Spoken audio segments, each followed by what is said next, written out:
Buenos días, hermanos, familia, amigos.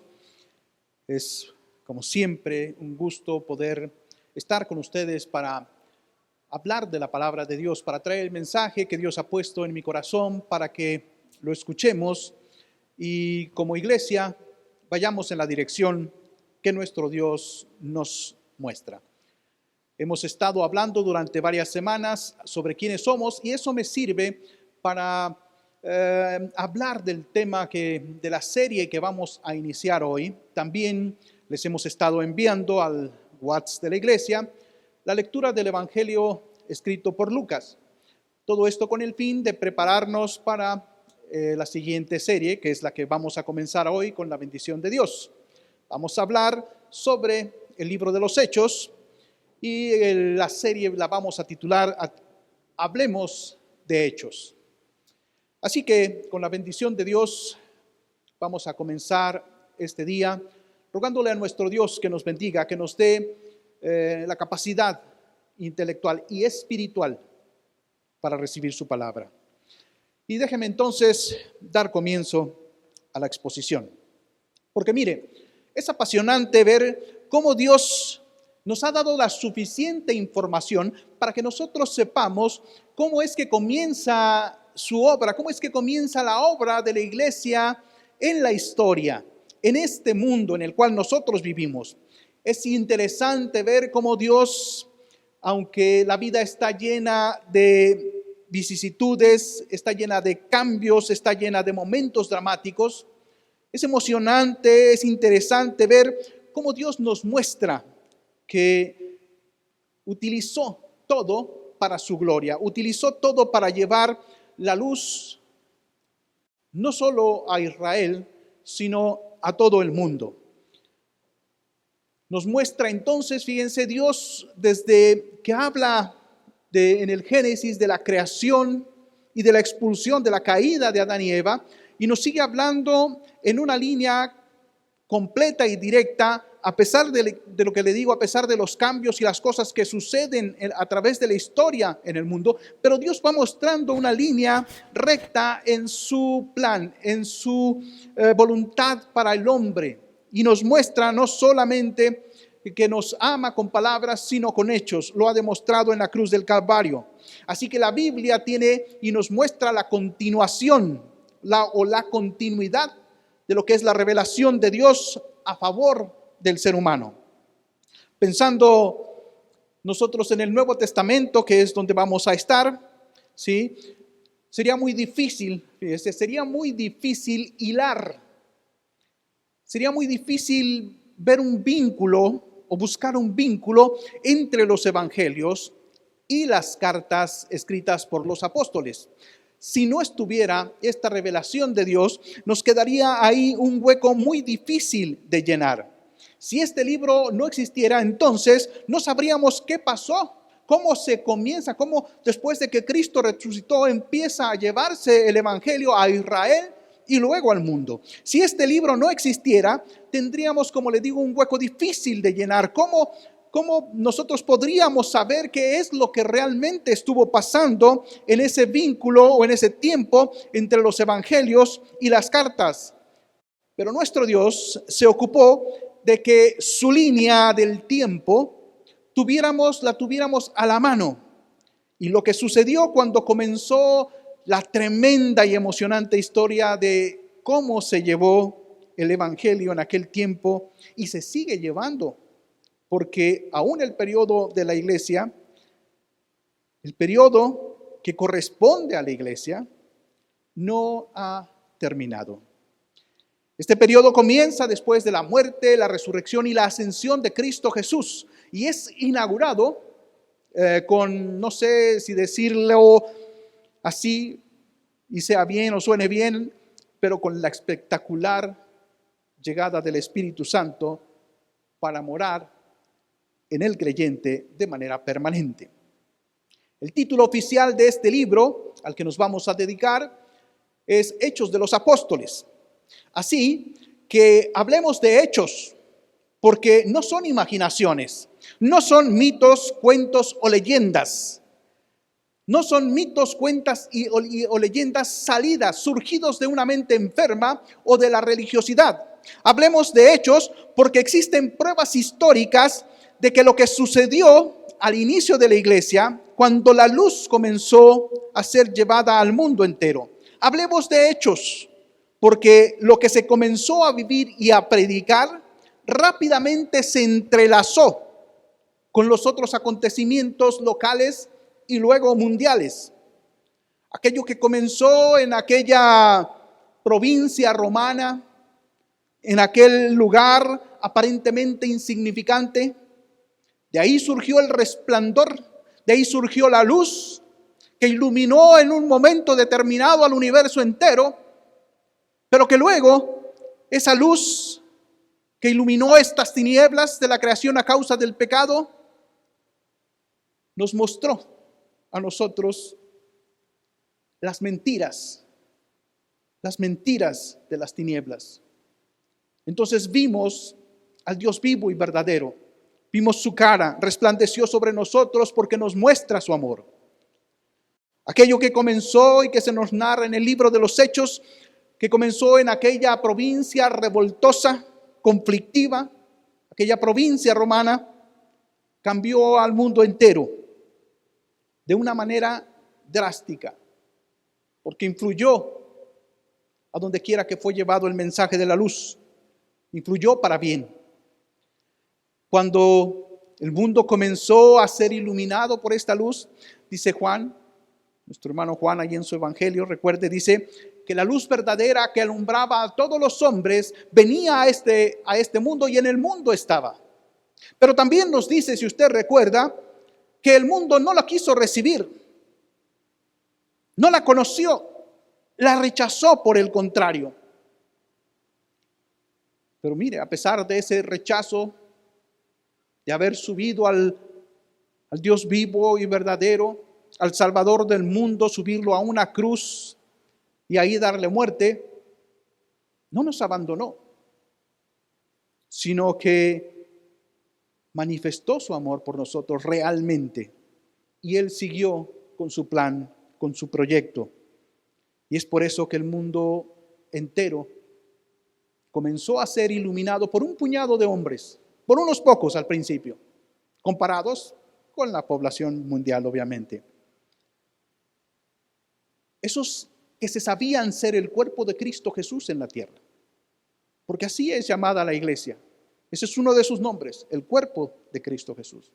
Ellos se sabían quiénes eran, sabían quién era su Salvador, y entonces contra viento y marea comenzaron a llevar el mensaje de la luz. Y les digo entonces que el mundo comenzó a ser iluminado por los creyentes, pero la luz verdadera ascendió al cielo y está en el cielo. Pero un día nos dijo a nosotros que nosotros los creyentes somos la luz del mundo. Y más tarde Pablo, cuando les escribe a los tesalonicenses, nos dice que somos los hijos de la luz. Así que nosotros brillamos en este mundo de tinieblas espirituales. Resplandecemos, o así debe ser. Debemos resplandecer porque somos la luz que Cristo Jesús dejó en el mundo. Pero no brillamos con nuestra propia luz, sino que reflejamos su luz, la luz de Cristo Jesús. Cuando nosotros vivimos de acuerdo a su voluntad, no perfectos, pero cuando tenemos nuestro corazón puesto en Cristo Jesús y dispuestos a hacer la voluntad de Cristo Jesús, entonces la luz de Cristo Jesús brilla en nosotros y brilla para iluminar en estas tinieblas espirituales. Ese puñado de hombres que comenzaron llevó y nos trajo la luz a nosotros. 12, luego fueron 70, luego 120 y luego 3000, en fin. Y poco a poco, fíjese, poco a poco, hasta el día de hoy, seguimos llevando la luz a este mundo en tinieblas. El libro de los Hechos tiene un principio, sí, es cierto. Pero he comentado que yo soy de los que nos gusta pensar por la manera tan abrupta en que se cierra la narración del libro, parece que no es el fin, sino que simple y sencillamente dejó de escribirse porque Lucas terminó su trabajo. Y ahora, el libro de los Hechos se sigue escribiendo en el cielo con la vida de cada creyente, haciendo la obra de Dios que Él nos encargó. O sea, se sigue escribiendo, seguimos viviendo. El periodo que comienza a mostrar Lucas, guiado por el Espíritu Santo, no ha terminado. El libro de los Hechos es un libro que da fin a un periodo y principio a otro. Sí, aunque aunque los evangelios están en nuestra división de la Biblia, están en la parte del Nuevo Testamento, recordemos que pertenecen todavía al Antiguo Testamento, porque todavía no entra en vigencia, todavía no se inaugura la dispensación en la cual nosotros vivimos. Es hasta el capítulo 2 del libro de los Hechos donde se comienza a hablar de la iglesia, de la venida del Espíritu Santo a morar en el creyente. Ahí es precisamente. Así que es un libro especial por muchas razones. Porque, mira, si nos fijamos realmente en ese libro que tiene el título de Hechos de los Apóstoles, pues no habla de los apóstoles así en plural.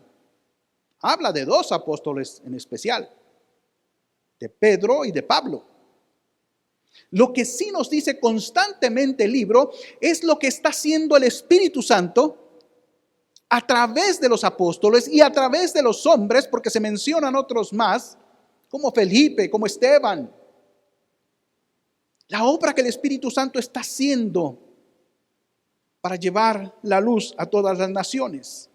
Es el Espíritu Santo el que está llevando a su culminación la obra de redención que Cristo Jesús comenzó allí en la cruz del Calvario. Y veremos entonces que esto que sucedió hace ya 21 siglos atrás tiene todo que ver con lo que sucede en nuestro tiempo. Así que con la bendición de Dios estaremos hablando y tratando estos temas basándonos en el libro de los Hechos de los Apóstoles. La serie la titulamos Hablemos de Hechos, porque son hechos, no son palabras, no son ideas, son hechos, no son cuentos, no son leyendas, son hechos. Hablemos de hechos. Y para ello comenzaremos donde se debe comenzar, en el capítulo 1. Y voy a hablar de los versos del 1 al 5. Así que comienza, estas palabras son escritas por Lucas, comienza a decirnos, en el primer tratado, oh Teófilo. Por la forma entonces en que este libro comienza, nos dice que no es un libro que se escribió aislado o independiente, sino que, como menciona un primer tratado, este libro es entonces el segundo tratado o la continuación del Evangelio de Lucas. Eso es de lo que se trata. Fácilmente podemos también entonces identificar quién es el escritor. El escritor es Lucas. Si nos fijamos en la introducción del primer capítulo, los primeros versos son muy parecidos tanto en el Evangelio de Lucas como en el libro de los Hechos. El libro que lleva su nombre y nos dice que él trata de poner en orden las cosas que sucedieron en relación al nacimiento, a la vida, a la muerte y a la resurrección de Cristo Jesús en el Evangelio. Porque dice, y a mí me gusta fijarme mucho en las palabras. Lucas ahí en el capítulo 1, del 1 al 3, nos dice, hay una palabra. Nos dice que estas cosas fueron ciertísimas. Así, utiliza este adjetivo, ¿sí?, superlativo, para decirnos que no nada más son ciertas, son ciertísimas, es lo que está diciendo. Y esta palabra viene del griego plerophoreo. Esta palabra es una palabra compuesta que si la traducimos quiere decir completamente llevadas o completamente seguras. Y entonces, como estas palabras son completamente seguras, es ciertísimo, son ciertísimas estas palabras. Es maravilloso ver cuando Dios, utilizando la personalidad de cada uno de los escritores, les da la libertad siempre, sin haber fallas, de que se expresen como ellos son. Y nos podemos preguntar, bueno, ¿qué cosas son ciertísimas? Pues mira, Lucas nos está hablando de que él quiere poner en orden las cosas que les enseñaron a él y a Teófilo. Esas cosas nos dice, bueno, más bien no nos dice quién fue quien las enseñó. ¿Quién se las enseñó? No dice. Pero sí dice algunas cosas interesantes. Nos dice que los que le enseñaron, que los que les transmitieron este mensaje, dice que son testigos oculares. Si nos fijamos en la redacción, él está diciendo que son testigos oculares, porque dice que son no nada más testigos oculares, sino que son ministros de la palabra. Y mire, fue alguien entonces, muy probablemente alguien de los apóstoles. Alguien les habló del mensaje de salvación y fue un ministro de la palabra, probablemente un apóstol. Fíjese, esto lo digo porque quiero que usted vaya hilando algunas cosas. Ahorita le diré qué es a lo que me refiero. Pero ahí en Lucas, en el capítulo 1, en el verso 3, fíjese cómo se expresa Lucas. Dice, me ha parecido también a mí, después de haber investigado con mucha diligencia todas las cosas desde su origen, escribírtelas por orden, oh excelentísimo Teófilo. Dice Lucas que ha investigado. Entonces esto quiere decir que es algo del puro hombre, del ser humano, no tiene nada que ver con Dios porque investigó. Alguien puede decir que Dios no les da el mensaje así como en un paquete y se los avienta completo para decir que entonces fue inspirado.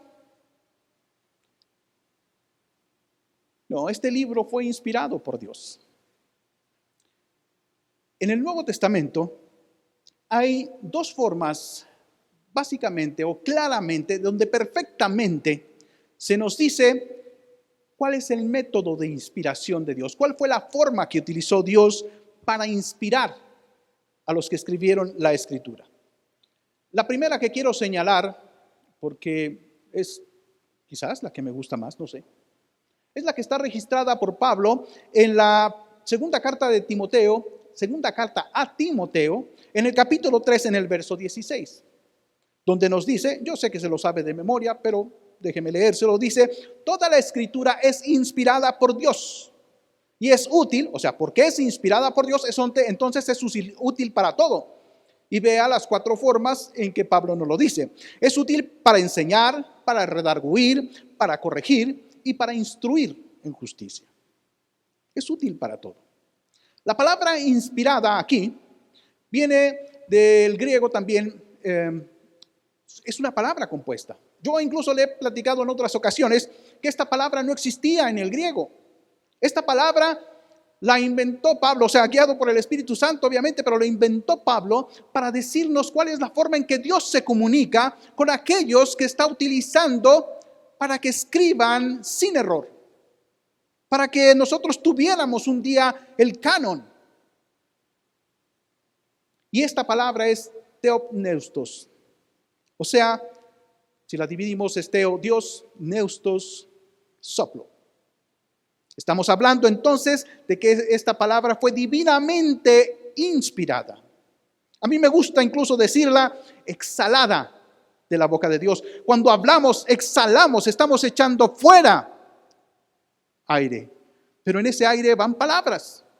Así Dios cuando se comunicó con sus hombres. Dios habló directamente a sus santos hombres y luego los guió en sus escritos para que no hubiera falla alguna, utilizando, como le dije hace un momento, sus propias formas de hablar y de escribir. No los despersonalizó, no fue un dictado para que ellos escribieran lo que están oyendo. Él les dio el mensaje y entonces los santos hombres de Dios tomaron ese mensaje y con su personalidad con sus propias palabras, con sus propias formas de expresarse, registraron.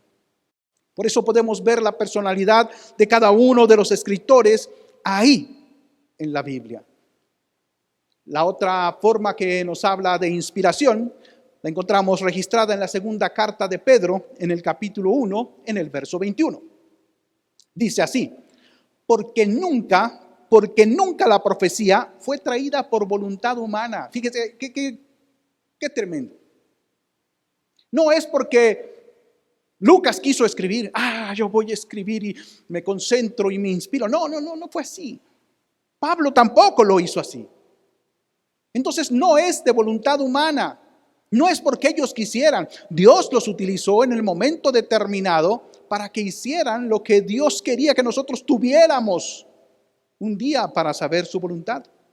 Porque nunca la profecía fue traída por voluntad humana, sino que los santos hombres de Dios hablaron siendo inspirados por el Espíritu Santo. Aquí la palabra inspirados viene del griego phero, que quiere decir llevar, guiar, impulsar. Una traducción más literal diría, fueron impulsados por el Espíritu Santo. Esto quiere decir que impulsó a los santos en su investigación. En este caso a Lucas lo impulsó, lo llevó, lo guió en su investigación, como el viento impulsa un velero en alta mar para que no hubiera ninguna falla. Así es como guió en este caso a Lucas, cuando Lucas nos dice que él investigó diligentemente. El Espíritu Santo lo impulsó, el Espíritu Santo lo guió,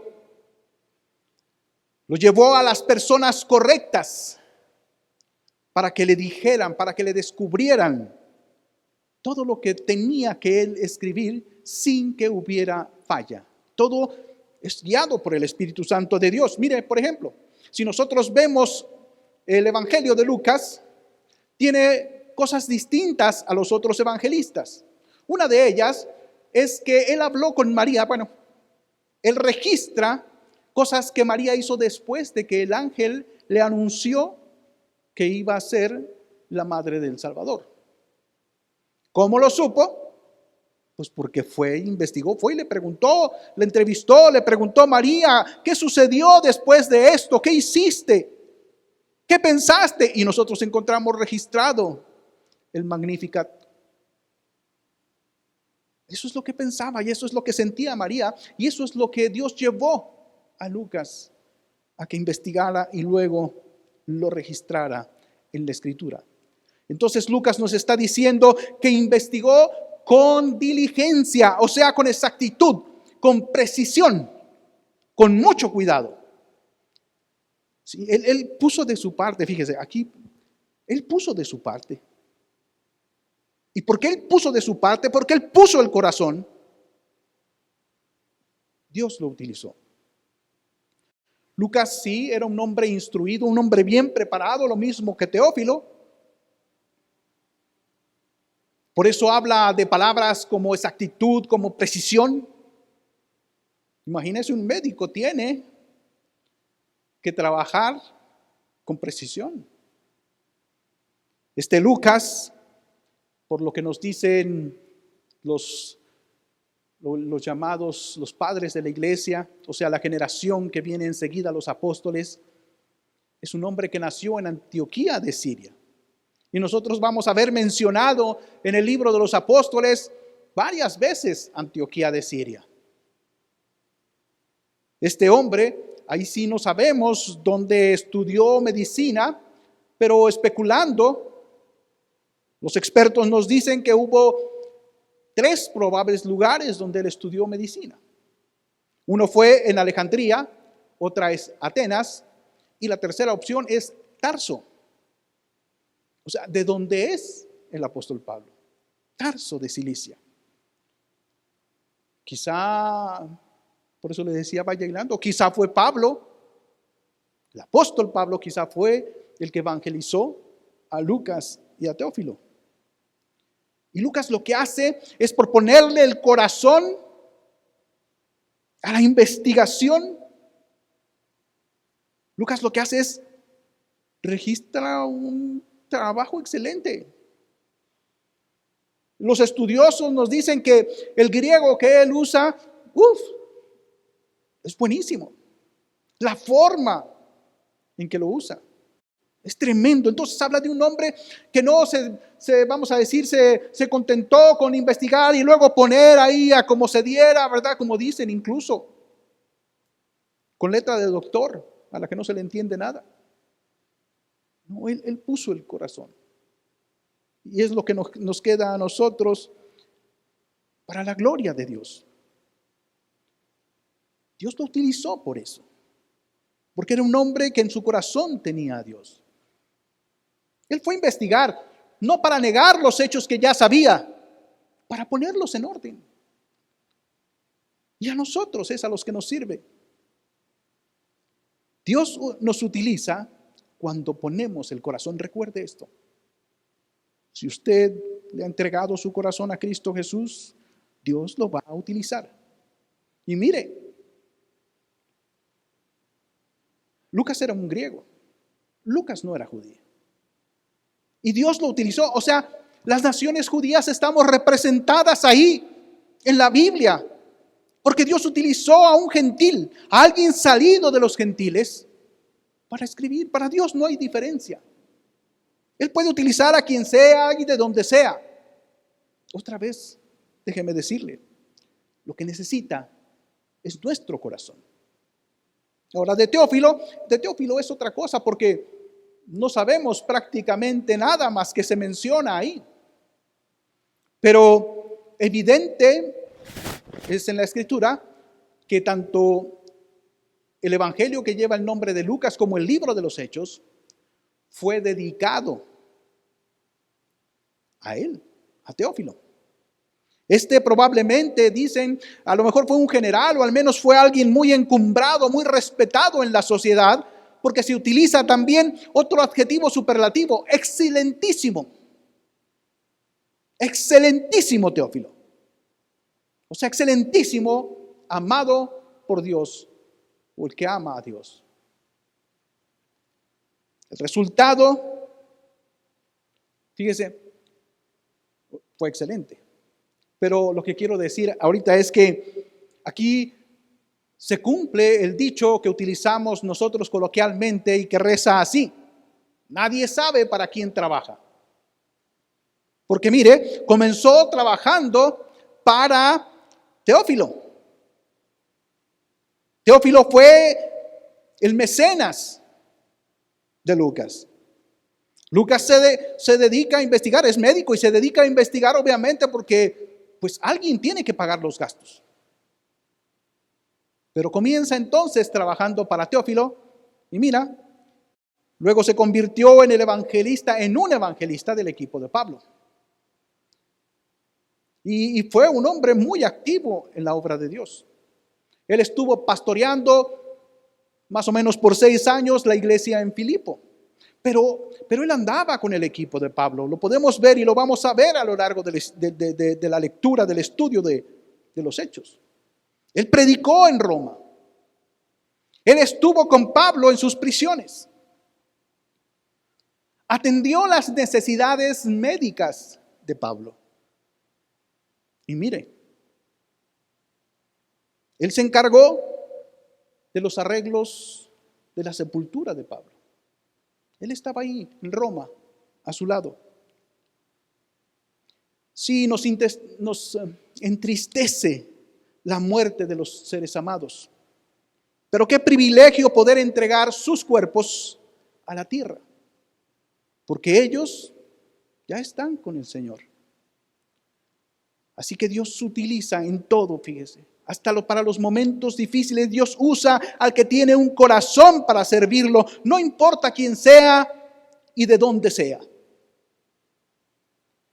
De hecho, es importante que sepamos, que recordemos que el Señor elogió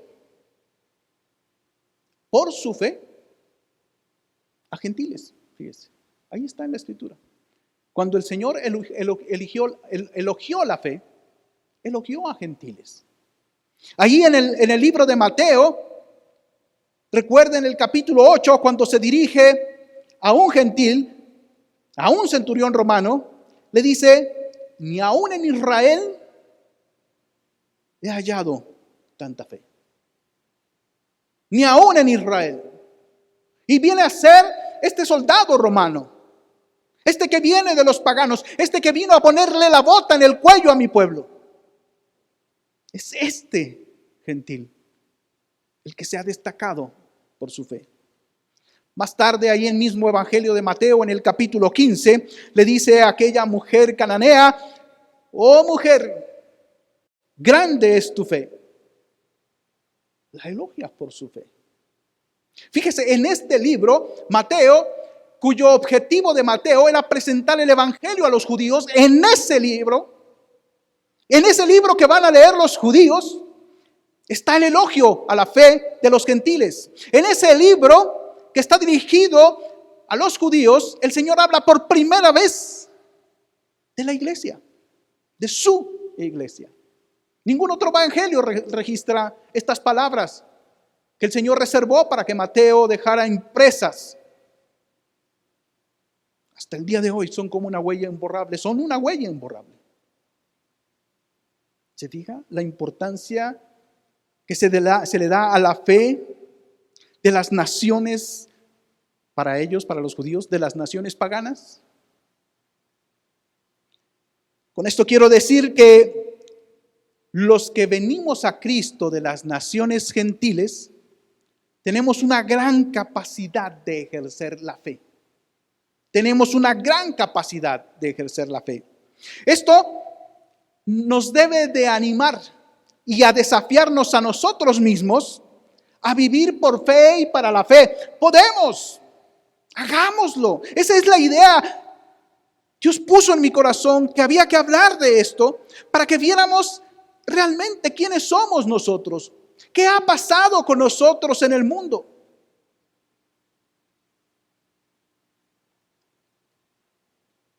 Cuando Lucas está escribiendo en el capítulo 1, en el verso 1 de los Hechos, dice, en el primer tratado, Teófilo, hablé acerca de todas las cosas que Jesús comenzó a hacer y a enseñar hasta el día que fue recibido arriba, después de haber dado mandamiento por el Espíritu Santo a los apóstoles que había escogido, a quienes también después de haber padecido, se presentó vivo con muchas pruebas indubitables. Fíjense qué palabra, indubitables. Apareciéndoseles durante 40 días y hablándoles acerca del reino de Dios. O sea, fíjense, se les apareció, pero no para perder el tiempo, no se les apareció pues nada más para que lo vieran. No se les apareció para que vieran qué cuate era de ellos. Todavía había trabajo que hacer y lo hizo en 40 días. Les habló más acerca del reino de Dios. Si el primer tratado contiene lo que el Señor comenzó a hacer y a enseñar, este libro, el libro de los Hechos, continúa mostrándonos lo que el Señor sigue haciendo en su iglesia. Él dijo ahí en Mateo, acuérdese, edificaré mi iglesia, y Cristo Jesús sigue edificando su iglesia hasta el día de hoy y lo hará hasta su próximo regreso. Es por eso que les digo que para mí, como para muchos otros, el libro de los Hechos no se ha cerrado. Sigue abierto, escribiéndose diariamente con la vida y las acciones de los creyentes que se dejan guiar, que se dejan llevar, que son impulsados por el Espíritu Santo. Sí, yo quiero pensar así, soy un romántico empedernido. Y sí, la obra de Dios sigue siendo llevada por Cristo en la persona del Espíritu Santo. El mismo Señor Jesús, no nos debe sorprender porque el mismo Señor Jesús aclaró esto. En el Evangelio escrito por Juan en el capítulo 14 dice, el Espíritu Santo os enseñará. O sea, todas las cosas que conciernen a la vida espiritual nos son enseñadas por el Espíritu Santo. Por eso Pablo habla de que el Espíritu Santo está acomodando lo espiritual a lo espiritual. Y luego nos dice ahí mismo en ese capítulo 14, nos recordará. ¿Qué nos recordará? Todo lo que Jesús ha dicho. Digo, si nosotros estamos leyendo, estudiando la palabra de Dios, y no, pues no tiene nada que recordarnos.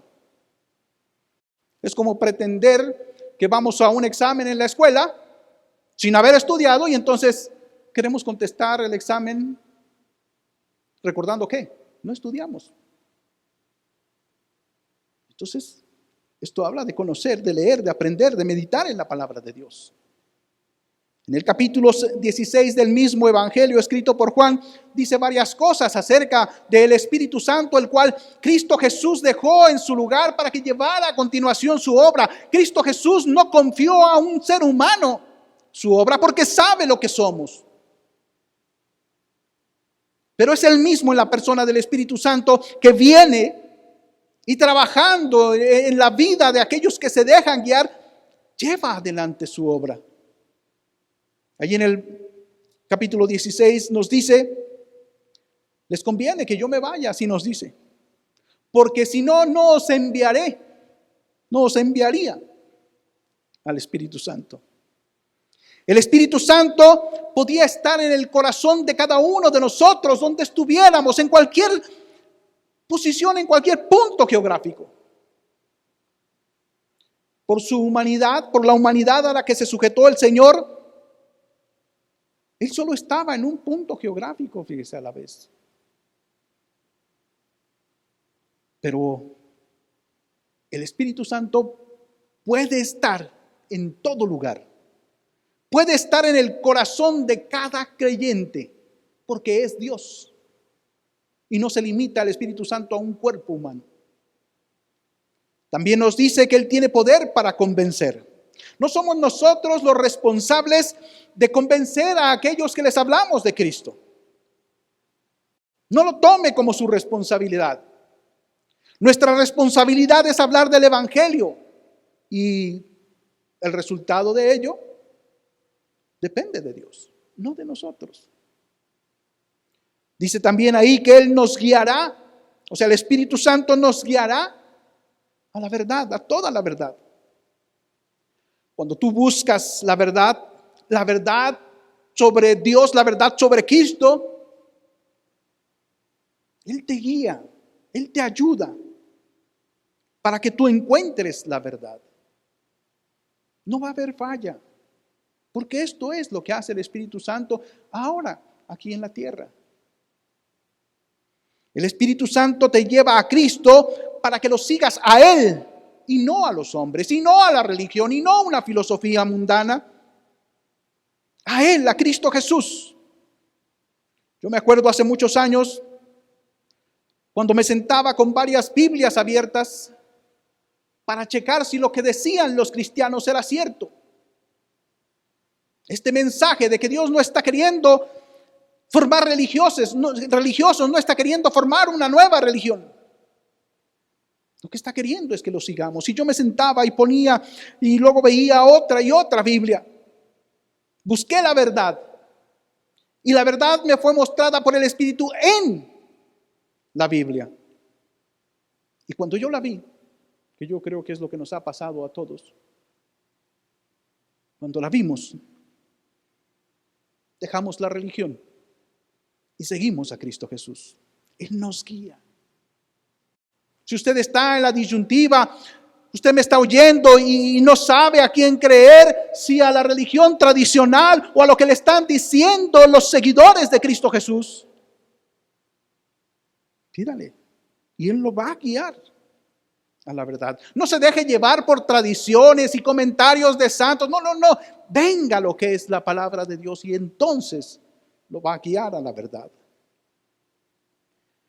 También nos dice Lucas que el Señor Jesús dice, después de haber resucitado, o sea, dice después de haber padecido ¿qué? Pues la muerte. Cuando ya el Señor resucitó, dice, se presentó vivo. No como un fantasma, no como un zombie, no como una visión distorsionada, vivo, como Él era. Y en este tiempo que se les apareció vivo, mire, no fue por un ratito, no fue por varias horas o días. Fue por 40 días en total. 40. Por eso dice la Escritura, lo dice Lucas, y Pablo lo dice, ya veremos de otra manera distinta, pero lo dice también, con muchas pruebas indubitables.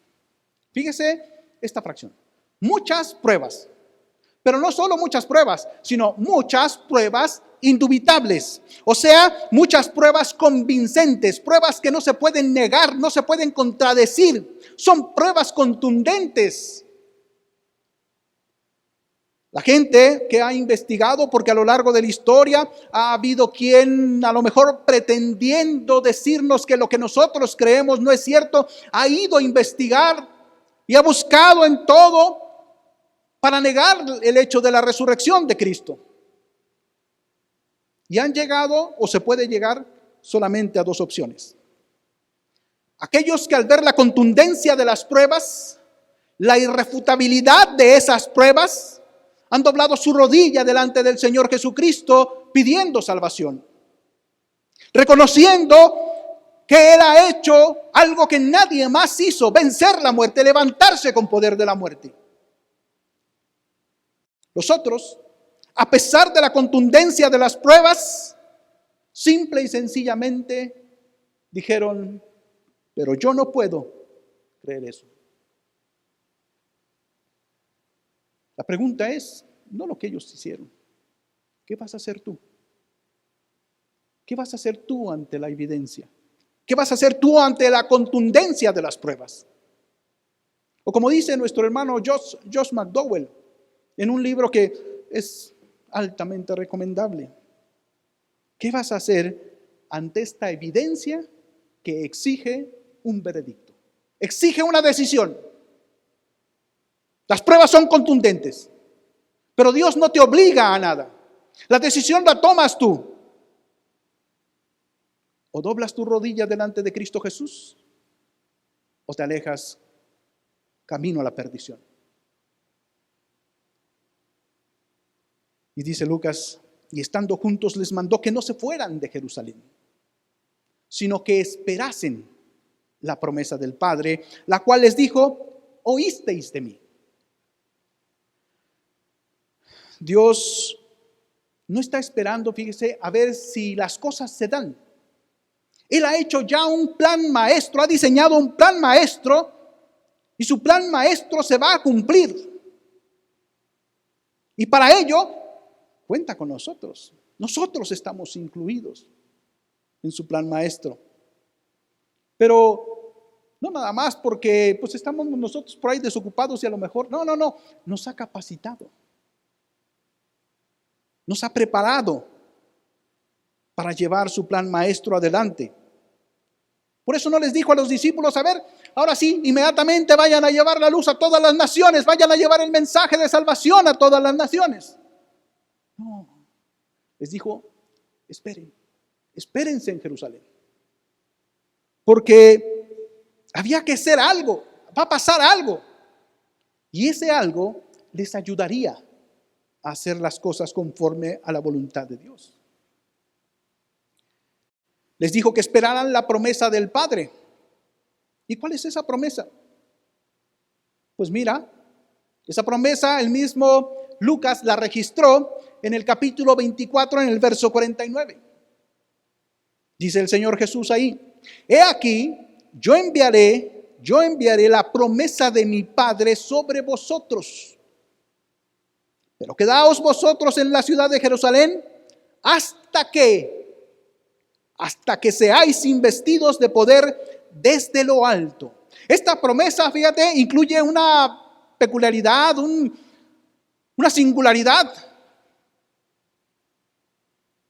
Poder. Poder que viene del cielo. La palabra que se nos traduce como promesa no es solamente o concretamente la palabra promesa como nosotros la usamos. Ángelo en griego sería ese tipo de promesa. Esa no es la promesa. Sino que la palabra que puso ahí Lucas guiado por el Espíritu Santo es la palabra evangelía. Evangelía.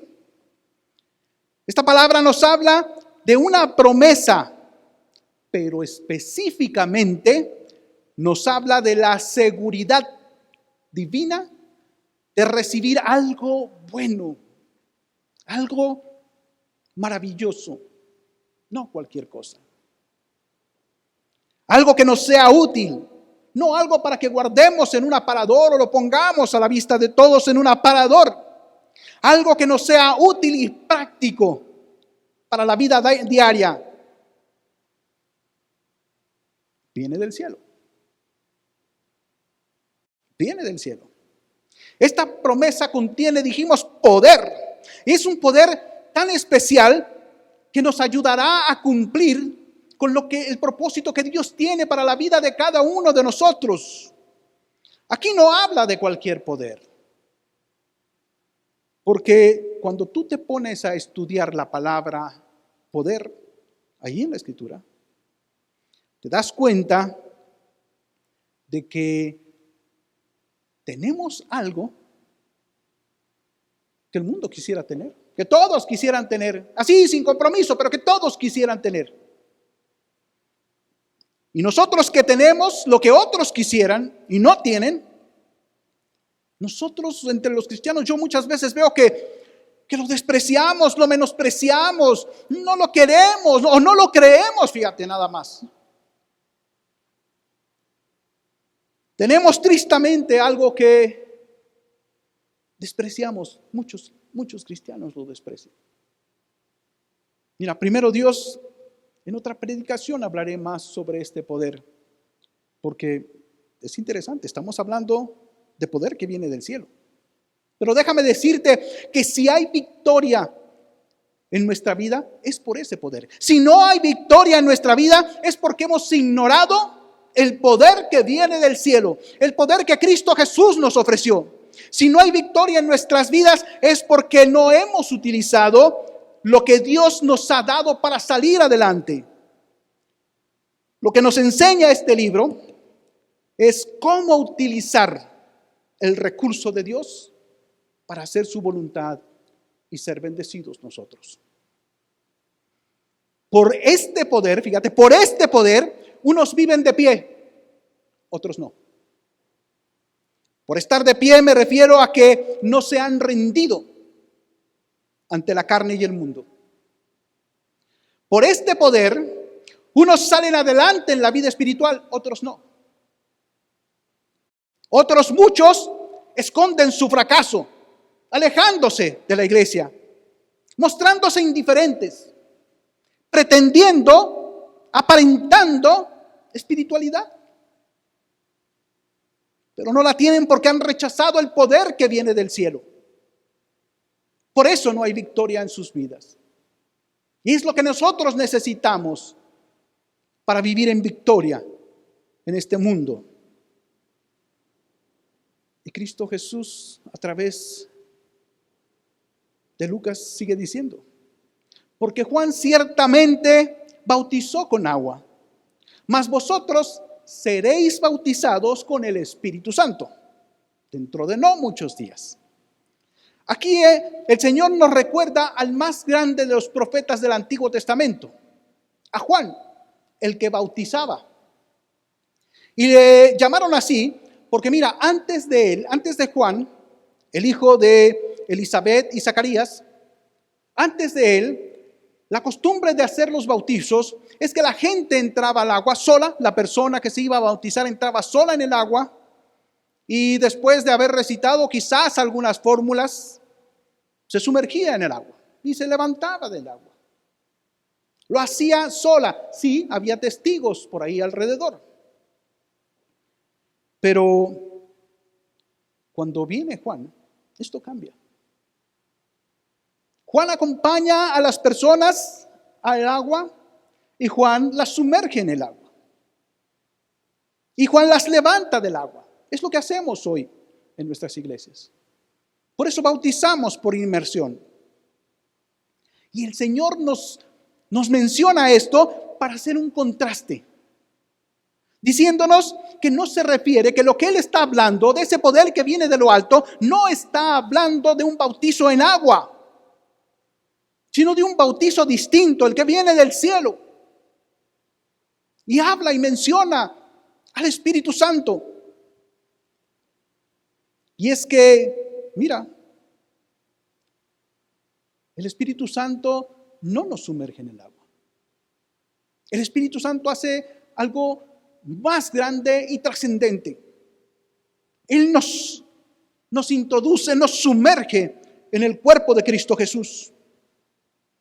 Ahora, en la actualidad, después de que ese bautismo sucedió por primera vez, el bautismo del Espíritu Santo viene sobre nosotros en el momento en que ponemos nuestra fe en Cristo Jesús. Pero déjame decirte algo más, algo maravilloso. Nunca salimos de ese bautizo. Nunca salimos de ese bautizo. Mira, cuando nos sumergen en el agua, por eso el contraste que está haciendo Cristo Jesús, cuando nos sumergen en el agua, pues te tienen que sacar porque si no te ahogas. Tienen que sacarte pronto. Cuando el Espíritu Santo nos sumerge, nos mete en el cuerpo de Cristo, ya nunca nos saca. Estos son los primeros pasos que está dando Lucas, los que está dando el Espíritu Santo para hablarnos de cómo es que la luz del Evangelio llegó a todas las naciones. Vamos a la conclusión. En conclusión, hablemos de hechos. Estamos hablando de cómo la luz comenzó a ser llevada al mundo en tinieblas. Para que esta empresa tuviera éxito, Cristo Jesús nos dio al Espíritu Santo que nos capacita y nos da poder. Si tú no has puesto tu fe en Cristo Jesús,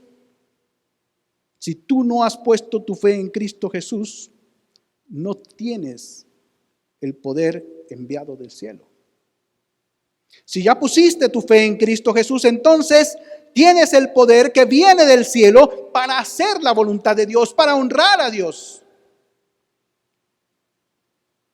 Y debes saber, eres la luz que el mundo necesita. No la escondes, no la escondas.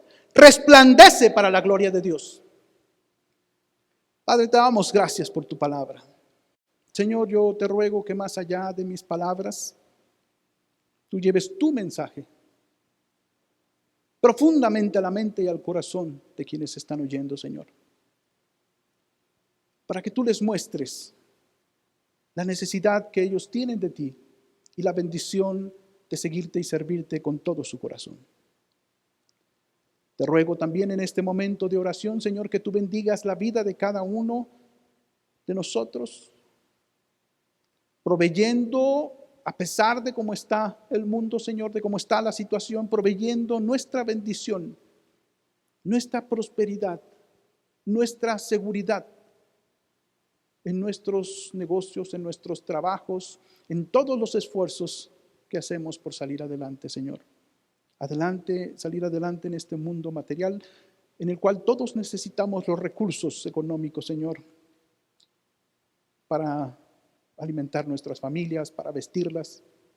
Y lo que nosotros reconocemos es que viene de ti. Por eso te lo estamos pidiendo a ti. Tú puedes extender tu mano misericordiosa para que nosotros tomemos abundantemente de ella. Y te ruego también, Señor, porque mis hermanos, mis hermanas, no solamente de esta iglesia local, sino de toda la iglesia en el mundo, Señor, reconociendo tu bendición, tu generosidad, Señor, traigan los diezmos y las ofrendas también que la iglesia necesita, Señor, para salir adelante, porque estamos en este mundo material. Entonces bendícenos abundantemente, Señor. Danos la salud espiritual, la salud física y la salud económica, Señor. Y ayúdanos para ser buenos administradores de todos los recursos que tú nos das, eterno Dios. Te lo rogamos en el nombre de Cristo Jesús. Amén. Y hermanos, familia, amigos, es en el nombre de este Dios maravilloso que no solo nos da la salvación, sino que nos da la oportunidad de servirle, que Él le guarde del mal, que le aparte de los peligros y que lo prospere en todo lo que usted hace. Así le bendigo en el nombre de Cristo Jesús. Amén.